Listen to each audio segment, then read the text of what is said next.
Hello, everyone. Welcome back. My name is Arna Sahu, host of Arna's News, where on this podcast channel, I aim to eliminate the gender gap in the STEM fields by featuring inspiring female professionals and highlighting their stories and accomplishments to further encourage girls.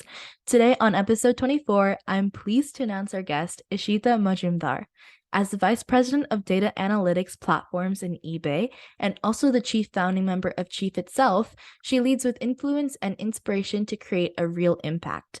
In her 20 plus years of experience, she has driven transformations in technology, global organization management, and product development. She actively invests in mentoring and sponsoring girls in tech and is an avid speaker.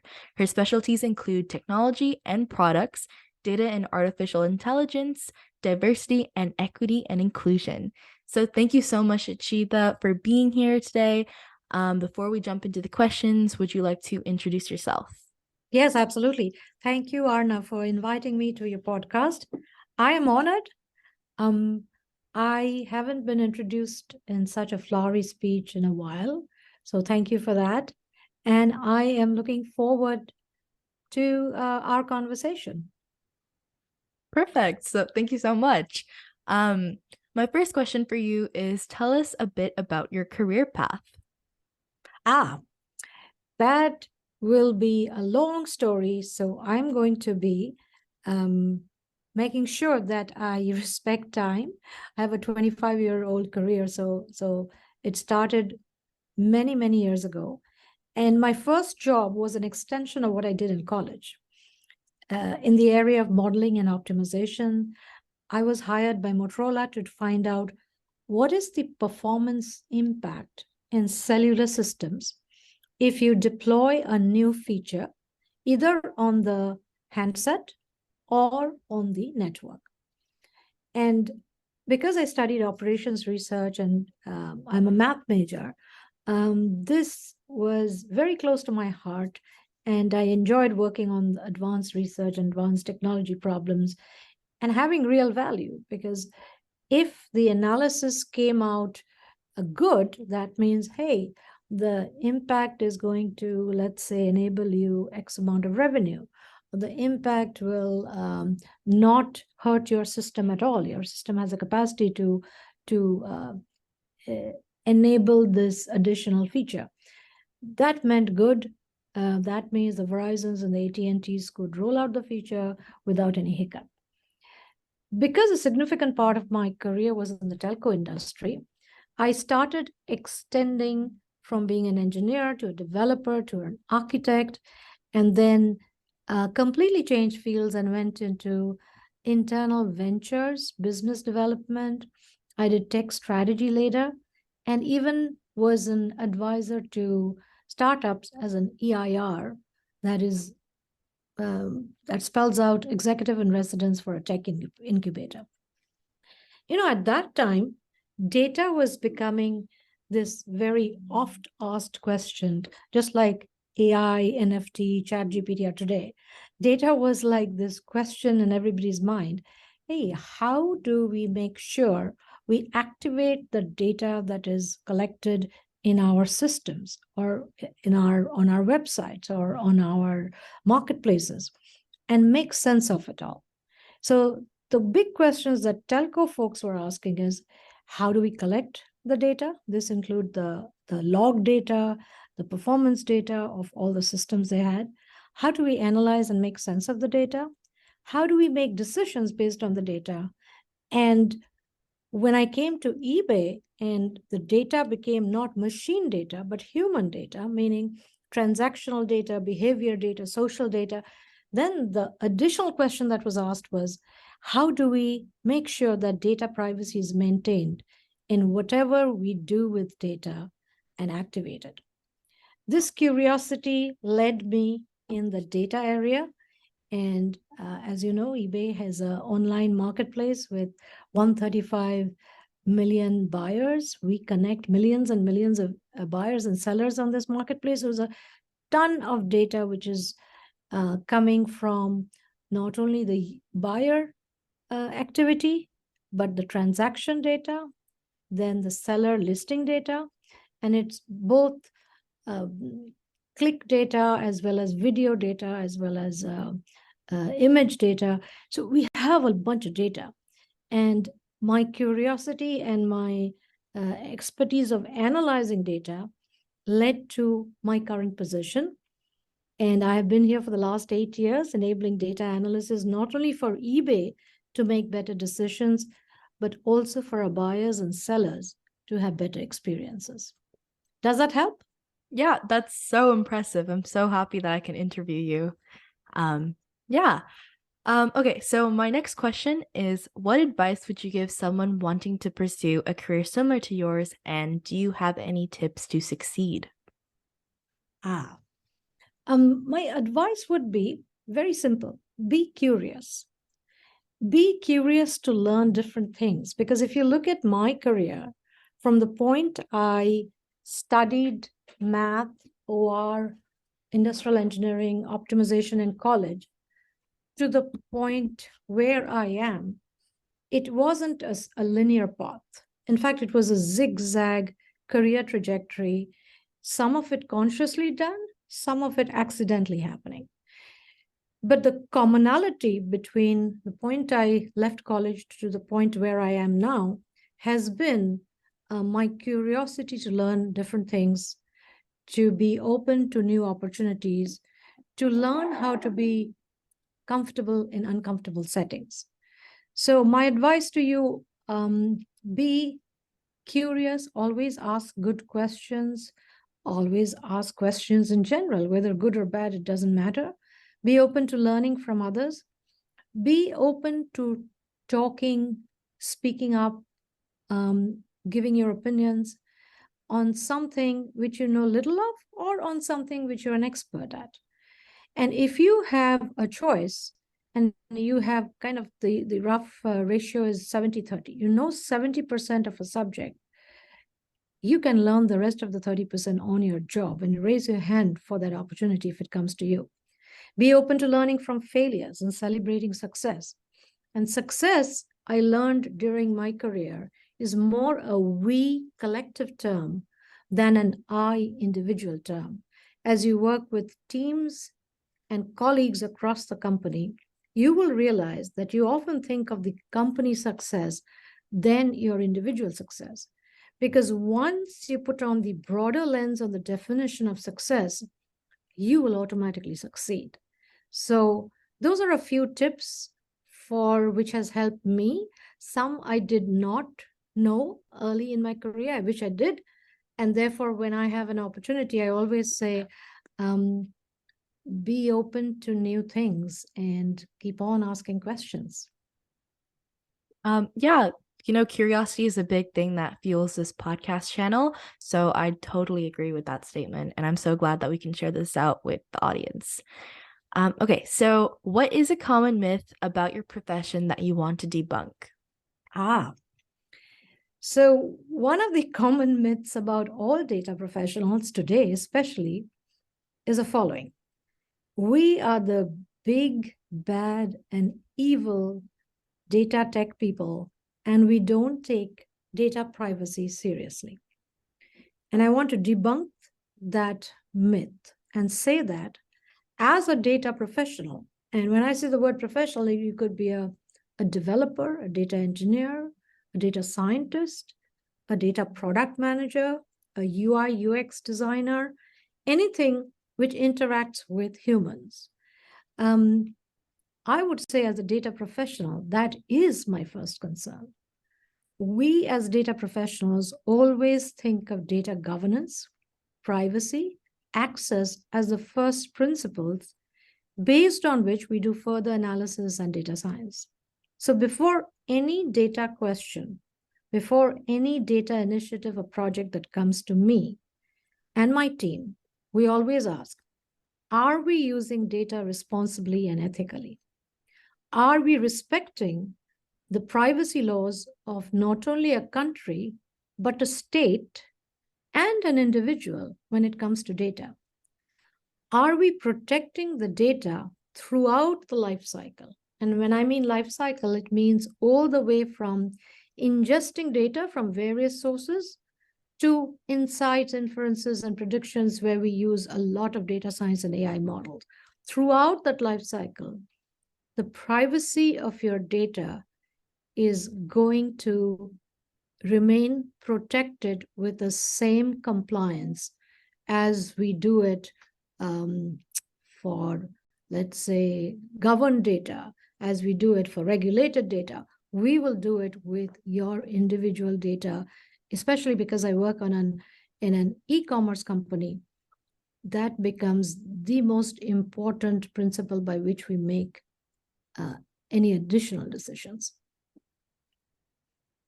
Yeah, I feel like that truly sheds a light on privacy itself because that is a very controversial topic. So I'm really happy that you brought this out. Yeah, I'm really happy with that. Okay, my next question is if you could step into my shoes, what would you have asked yourself that I probably didn't? So I'm going to interpret this question as, if I were your age, what would I have asked myself? Is that the correct interpretation? Yeah. Okay. So if I were 14 and I was a freshman in high school, Yes. all right, then you know what I would have asked is getting a mentor. The value of a mentor or a coach or a guide, who we can ask any kind of questions, who we can ask for guidance, like, hey, I like math and physics. What do you think I should look out for in college? Or I like biology, or I like art. What are the opportunities out there? And I think I missed that. While there were parents, there were friends, there were siblings, everybody was there, but I missed a person who I could chat with as a kind of a peer, but also someone who has already entered the career life from an academic life, and could at least show me that, hey, remember, you said you liked math and physics. Here are the opportunities you can do. You like art and you like programming. Here are the UI UX developer opportunities which awaits you. And I would have really reached out and found a mentor or gone on a platform like yours and others where it is easy to get a mentor from. I see. Thank you for that answer. My next question is what are the best resources slash books that have helped you find your career? So I am a voracious reader. If you ask anybody who knows me, they will vouch for that. It was very difficult to get the kind of the top 3 books, but the ones which are on my bedside table and I read over and over again. The 3 that come to mind are Measure What Matters by John Doerr. Think Again. This book taught me how to rethink what you don't know. This was by Adam Grant.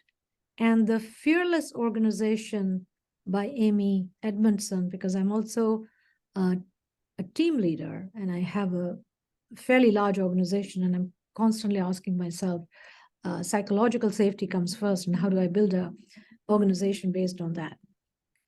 And the other book, which I relate to, both because the author is from India, she came to US for higher studies and went on to build a career.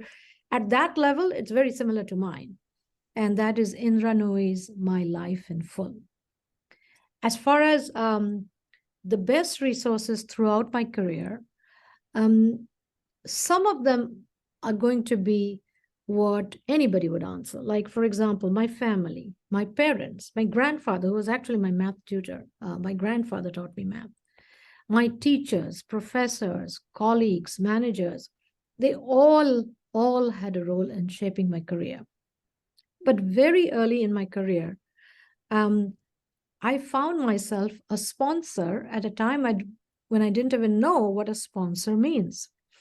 But Mashri Warrior, who was a CTO of Motorola at that time, constantly gave me opportunities, gave me the most difficult projects, talked about me in meetings where I wasn't there, and kind of accelerated the growth of my career and even gave me the confidence that, hey, you are naturally a good leader. Did you know that? You're naturally a good presenter. Did you know that? I didn't know any of that. So there you go. I had a sponsor early in my life purely by luck, and she has done wonders for my career. And then I'm a mathematician at heart, so I want to leave you with another book, which is on my bedside table since my college days and is a linear programming book by George Danzig. Thank you so much for these book recommendations. I will definitely dive into them. All right. So, what do you think is the vital factor that shaped your career? What was your life before learning it? And what was your life after learning it? I would say belief in myself, or in other words, self-confidence. There's a before part and an after part. So if I rewind and I think about my very early stages in my career, I remember I used to doubt myself all the time. And I used to ask myself, can I solve this problem? No, maybe not. Maybe what this person is saying is the right answer. And I better not raise my hand because I'm not 100% sure if I know the answer. Then I would say, can I speak up? Probably not, because I don't think my question is intelligent enough. Someone will say, oh, what a silly question. Oh, it's a naive question. Everyone knows that. So I was always hesitant. I had the imposter syndrome. I had very little belief in my own ability, even though I was an expert in that particular field. I still couldn't justify my speaking up or my giving an opinion or my me raising a hand and giving an answer. And it took a lot of years of advice, especially from colleagues, managers, coaches even, that I had to get over those imposter syndrome. So let's look at what happened after I learned to get over that, and I had self-confidence and belief in myself. I kind of became fearless. I think there was something, a big block and a big obstacle moved out of my conscious thinking. And I decided that I will go and ask a question. Doesn't matter who thinks if it's a naive question or not. I'm okay with asking questions. I'm okay with speaking up and saying something wrong. I'm okay. I'm actually very, very comfortable making mistakes. And then I decided, if I'm okay with this, and that there was this liberated feeling that I can be wrong and still learn something from it, and I can be right and move forward. But failure is not bad. Failure is an opportunity to learn. So I started taking more risks, not only with the current work and the current research that I was doing, but I started taking risks with my career. So when there was an opportunity which came by, which I had applied that 70-30 rule, 70% I knew, and 30% I was willing to learn on my job. I raised my hand. I had a wonderful manager who gave me the opportunity. And together with the right team, I made it work. And that gave me an enormous confidence that no matter what you throw at me, I will figure out on how to make it work. I'm glad you shed light on that, because imposter syndrome is such a big, issue that so many people have to face in the tech industry. I've known so many people that have had to suffer with that. So I'm really glad that you shared your tips on overcoming this fear. So thank you. Oh, you're welcome. And I say this to my daughter, who's also a 14-year-old, all the time, that it's okay to make mistakes. It's okay not to know everything from 0 to 100. But if you ask the question, then people will identify you're interested. And showing interest will open up doorways which you would not have gotten if you didn't ask. So my summary of this is, the answer is always no. if you don't ask. So ask. Thank you. Since we have a bit of time left, let's go through the additional questions. So, what's one thing you wish you had known when you began your career? I mentioned this before. I really wished I knew what the word mentor meant. I wish I knew the importance of having a mentor who you can go and be your authentic self. Someone to not only teach you maybe the area, the technical area, that's important, but more so important is someone who can teach you the skills that will help you become successful. And none of these are taught at school. The skills of how to collaborate with others, how to do teamwork, um, and lead a team where there may be dissenting opinions, but you have to have the ability to resolve a conflict. You have to have the leadership skills to build consensus. You have to inspire the team, motivate the team, and drive them towards a common purpose. How to negotiate, negotiating opinions, negotiating solutions, negotiating decisions is a very important um, part of my current job now. And if these skills were slowly taught at an age where I was beginning my career, I think I would have been better at all of these a little earlier in my career than now. So I think what I want to leave with you is no matter what career you choose, you will always have your area of expertise, and nobody can take that away from you. You will be flourishing, you will know the best in the room, you'll probably have a lot of confidence in that.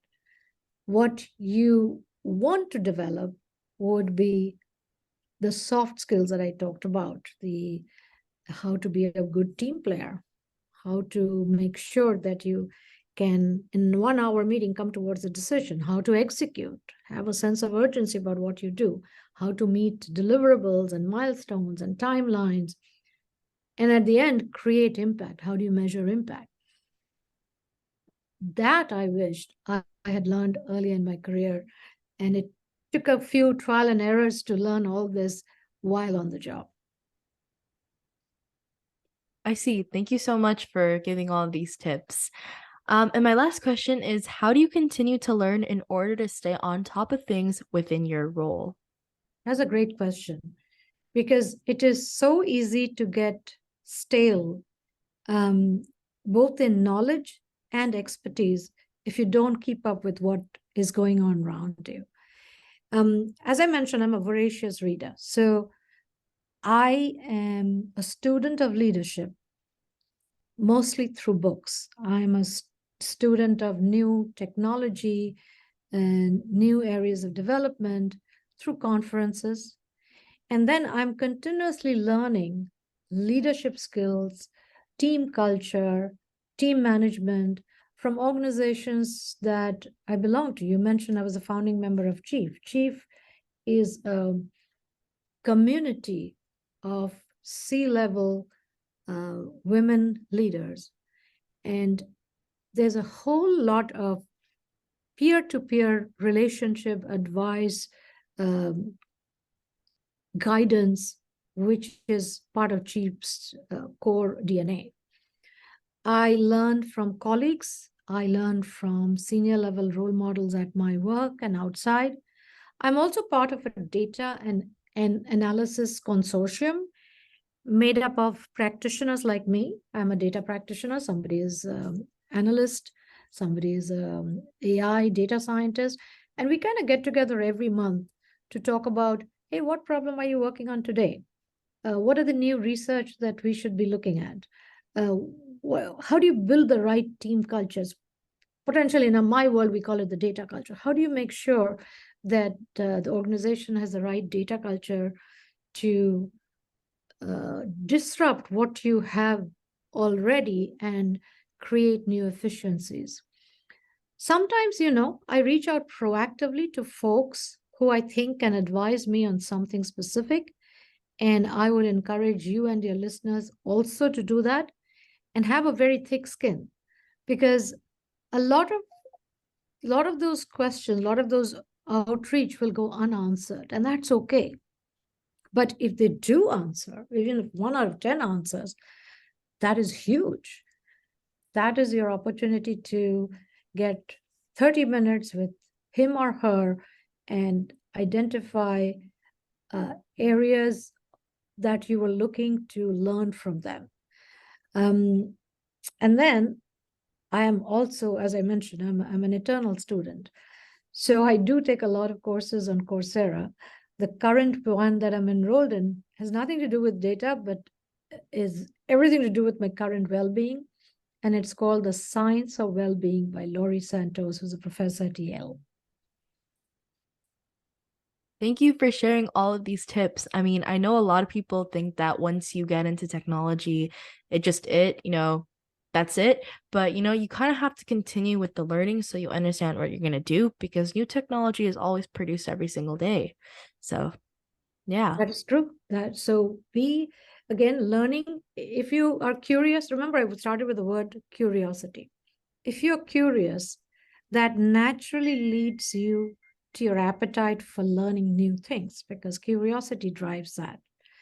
As you're learning new things, you also want to collate them, process them, analyze it, and get the insights out of the new thing. And then you want to talk about those insights with your fellow peers and fellow friends and colleagues who are in that area to talk about it and discuss it and do a pros and cons analysis. And so from curiosity all the way, you will reach, as curiosity as a driver, you will reach a point where you are now collecting others' opinions, giving your insightful thoughts. And through that interaction, there's amazing decisions you learn about, amazing solutions you learn about. But don't forget, everything was driven by the curiosity, that innate curiosity that you had in you. Without that, none of this would have been possible. Yeah. Curiosity truly fuels everything because without it, you can't really go far. That's true. Okay, so I saw this one section. It's on quotes. Would you like to share a few quotes that you found? Yes, there are certain quotes which are, again, they are on a big poster, they're beside my bed. This is something which I follow. I'm a big Ruth Bader Ginsburg fan. And those of you know, she was called the notorious RBG. She was the Supreme Court Justice, passed away. And when I read her biography, when I read her life, I felt like that she's speaking on all our behalf. Like when she said, fight for the things that you care about, but do it in a way that will lead others to join you. And that's called leading by influence. And she always said, don't give up on something which is important, but you also need consensus. You also need others to come with you and make that solution happen. It's so true, even in a tech career like mine. Indra Nooyi says, leadership is hard to define, and good leadership is even harder. But if you can get people to follow you to the ends of the earth, you are a great leader, which is exactly what Ruth Bader Ginsburg said in a different way. And I feel that is also this continuum, meaning leadership is not 10 bullet points which you say, I got these, I am A plus in everything. It is not. Leadership is about making sure you inspire folks who you work with, folks who you can influence, and enable to follow you, if necessary, to the ends of the earth. If you can do that, then yes, you are a great leader because you motivated others to believe in something that you believe passionately in. And my last and favorite quote, which actually sums up my personality, is when it rains, look for the rainbows. When it's dark, look for the stars. This is a quote from Oscar Wilde. And I think I am the person who is always glass half full. I ride on optimism. I believe in hope. I always look at the future with promise and huge potential. That's what I'm looking for. I look at the future and see there's huge potential. And anything which is very hard and any distressing situations which happen at work, they automatically come to me because they know that you give her a very ugly problem which has got really messy and it has got lots of tentacles. She will be able to unravel it and find the rainbows even when it rains. So that's a quote which is very close to my heart because it kind of summarizes me in a nutshell. That previous quote made me smile because I'm totally the same. I also write on optimism. I'm a very positive person. And you know how people always have this one quote with them? I think I will be taking this quote because it's so, so good. So Do it. thank you so much for sharing this quote. Thank you, Arna. I mean, I kind of sense the optimism when you're talking to me. I see your face, I see your animated expressions, and I feel like you are one of those who actually applies to all these quotes because you are going to fight for the right things, do it in a way that others will follow. You will inspire others and make sure that they follow you to the ends of the earth. And you definitely will look for the rainbows and look for the stars, whether it's raining or whether it's dark. So thank you again for the opportunity. Thank you so much. Thank you so much for those compliments. All right, so thus that concludes episode 24. If you want to know more about how I relate to these amazing topics, then stay tuned for upcoming episodes. A free way to support this show is by leaving it a 5-star rating and a review on the player you are listening to. Let me know what you enjoy about this podcast, as it's a chance to tell me what you love about the show, and it helps others discover it too. Once again, thank you for finding me, and I hope we stay in touch with each other. Dito, you're listening to Arna Sahu, the host of Arna's News. Toodles!